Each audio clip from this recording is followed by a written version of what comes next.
दिल्ली सल्तनत कला एवं स्थापत्य के बारे में संक्षिप्त चर्चा करेंगे। अच्छा, दिल्ली सल्तनत कब से कब तक चला है? हम कहेंगे 1206 से लेके 1526 ईस्वी तक चला है। तो सबसे पहले कुतुबुद्दीन ऐबक के बारे में चर्चा करते हैं।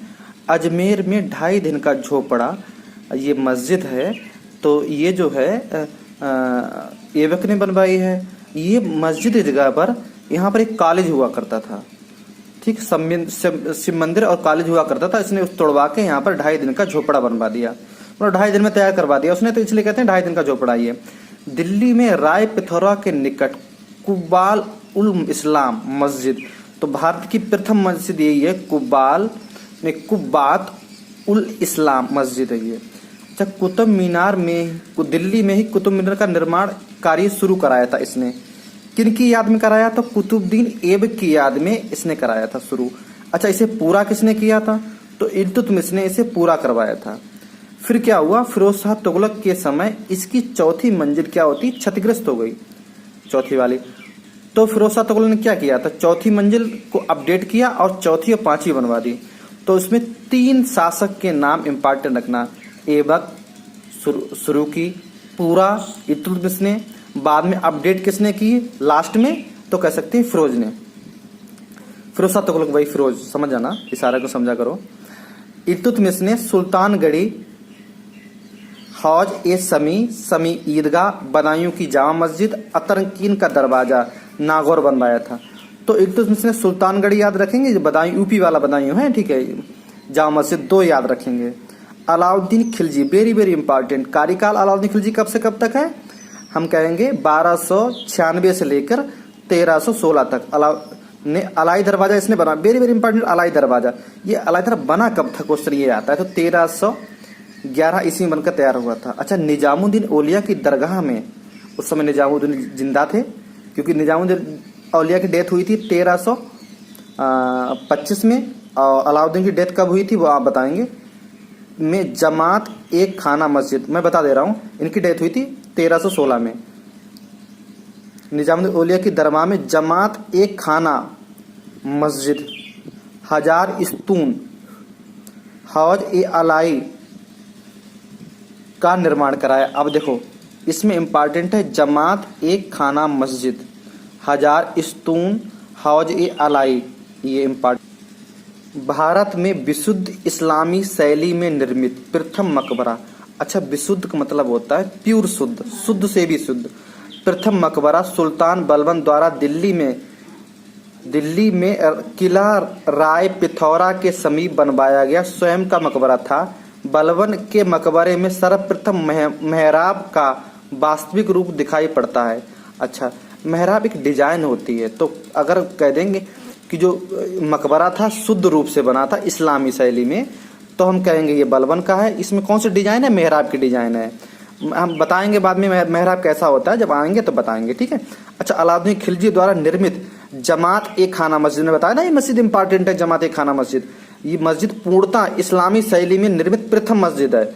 अगर पूर्णतः इस्लामी बात करें तो प्रथम मस्जिद है, क्योंकि कुछ मकानों में क्या होता है, हिंदू की झलक मिलती थी, हिंदू स्थापत्य कला की झलक मिलती है, तो लेकिन इन्होंने बनवाए थे पूरी तरह से इस्लाम में बनवाए थे। गयासुद्दीन तुगलक, कार्यकाल 5 साल, 1320 से लेकर 1325 ईस्वी ने तुगलक वंश की स्थापना की, ठीक है, सबको पता ही है।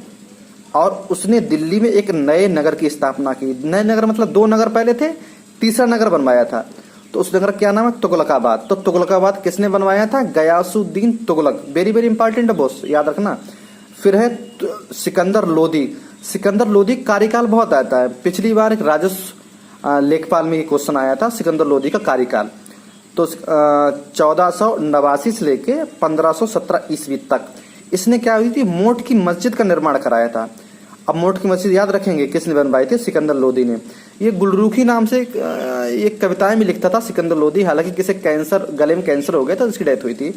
और इसका मकबरा इसके पुत्र ने बनवाया था।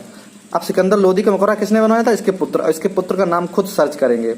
मालवा विजय के उपरांत राणा कुंभा ने, किसने? राणा कुंभा ने चित्तौड़ में विजय स्तंभ बनवाया था, ठीक है। ये 9 मंजिला इमारत है। तो विजय स्तंभ कितने मंजिला है? 9 मंजिला। इसे विष्णु स्तंभ भी कहा जाता है, ठीक है। तो अगर पूछा जाए विष्णु स्तंभ क्या है, बोले ये है। कौन से उसने मालवा जीता था, तब उसने बताया था विजय स्तंभ चित्तौड़। ये नेक्स्ट लेक्चर है। इसमें क्या है देखो, ऊपर देखिए लिखा हुआ है दिल्ली सल्तनत का साहित्य। क्या लिखा हुआ है? दिल्ली सल्तनत का साहित्य। इसमें लिखा है अबुल हसन इमाउद्दीन खुसरो, जिसे प्राय अमीर खुसरो के नाम से जाना जाता है। बहुत कम इसका पूरा नाम आता है, लेकिन इसका नाम अमीर खुसरो ही जाना जाता है। वैसे उसका नाम ऊपर लिखा हुआ है, उसे पढ़ लेना। का जन्म 1253 ईस्वी में उत्तर प्रदेश के कासगंज जिले के पटियाली नाम के स्थान पर हुआ था। भैया ये कासगंज जिला कई बार पूछा जा चुका है, जो पेपर देते हैं उन्हें पता है। कासगंज स्थान पटियाली में हुआ था।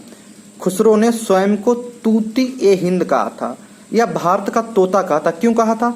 इसने कहा था कि मैं टर्की भी बोलता हूँ, मतलब तुर्की भी बोलता हूँ, मैं फारसी बोलता हूँ, मैं हिंदी बोलता हूँ। इसलिए इसने स्वयं अपने आप खुद अपने ही लिए कहा था कि मैं भारत का तोता या तूती ए हिंद है। तो 3 भाषाएं याद रखें, कौन कौन सी?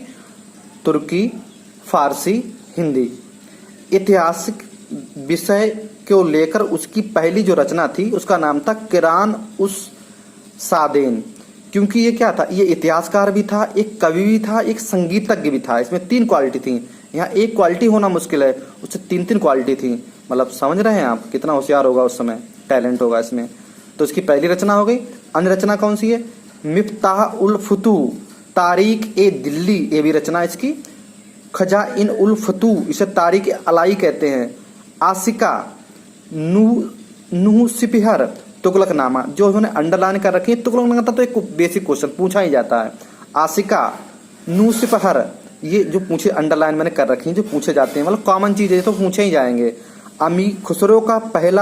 खुसरो पहला मुस्लिम था जिसने बताया था कि हम भारत में भारतीय होने का दावा किया था कि मुस्लिम मैं जरूर हूं, लेकिन मैं भारतीय मुस्लिम हूं। ये पहला ऐसा पूछा जाता है।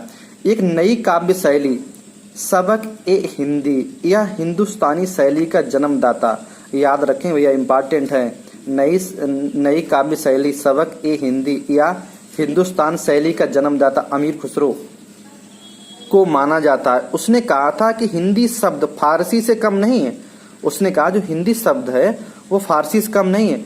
संगीत यंत्रों में, हमने कहा वो संगीत तक था, संगीत यंत्रों में तबला तथा सितार का प्रचलन 13वीं शताब्दी में किया।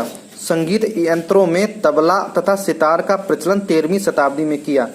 दिल्ली सल्तनत की स्थापना के बाद फारसी राजभाषा का स्थान दिया गया था।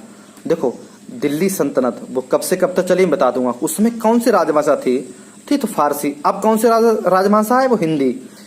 खुसरो ने दिल्ली के 7 सुल्तानों का शासन देखा था। Very very important. किसने 7 सुल्तानों का शासन देखा था?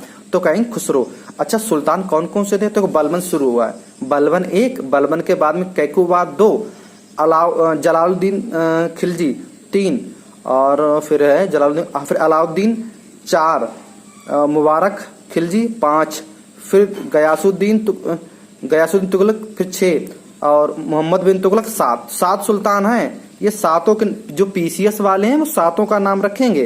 बाकी बीएड वाले कितना है और जो छोटे एग्जाम वाले वो सिर्फ 7 सुल्तान को नाम देखेंगे। इनके गुरु का नाम बताइए। ठीक है, सभी लोग बताएंगे और जो ना बताएंगे वो एक साइड मिले हमारे लिए। इनके पीर या गुरु का नाम बताएंगे। ठीक है, जो ना बता पाए वो जब साइड मिले हमसे। मिनहाज उस सिराज का ग्रंथ एक रचना है, वेरी वेरी इंपॉर्टेंट। इन्हें कभी साइड में मिनहाज भी कहते हैं। उस सिराज का ग्रंथ है। ठीक है, इस ग्रंथ का नाम है तबकात ए नासरी। कौन सा ग्रंथ है? तबकात ए नासरी। ये सुल्तान नसरुद्दीन को समर्पित है। इसमें यह बताया था कि भारत कैसे गुलाम हुआ, ऐबक कैसे आए, ऐबक के जो बाद ऐबक का बोस था गौरी कैसे आया। तो इसमें कहानी टाइप का है। तो मिनहाज उस सिराज ने क्या लिखा? तबकात ए नासरी। नासरी का मतलब क्या है? नसरुद्दीन को ये समर्पित है। अब जियाउद्दीन बर्नी, अपने पूरा नाम जियाउद्दीन बर्नी है, लेकिन क्या साठ में बर्नी कहते हैं, ने फारसी भाषा में तारीख ए फिरोज शाही की रचना की। किस भाषा में की थी? फारसी भाषा में। एक सदरुद्दीन मोहम्मद हसन निजामी ने ताजुल माहिर को लिखा था। किसने? ये इंपॉर्टेंट नहीं है, लेकिन देखो जहां जो इंपॉर्टेंट हो गए हमने डाट लगा रखे हैं। सदरुद्दीन मोहम्मद हसन निजामी ने ताजुल माहिर को लिखा था। याहिया बिन अहमद ने तारीख ए मुबारक शाही की रचना की, जो सैयद शासकों, अब देखो सैयद शासक कार्यकाल कब से का? 14 से लेके 1451। मूलतः ये अफगान थे। अच्छा, याहिया बिन अहमद ने क्या लिखा? तारीख ए मुबारक शाही। ठीक है, ये का जानने का एकमात्र स्रोत है। अगर क्या है, अगर हम बात करेंगे कि सैयद वंश के बारे में तो मुबारक शाही पढ़ेंगे। अबू मलिक इसामी ने फतू उस सलातीन की रचना की। अबू मलिक इसामी ने क्या किया? फतू उस सलातीन। आगे देखते हैं, फिरोज शाह तुगलक ने अपना संस्करण फुतूहाल ए फिरोज शाही की रचना की।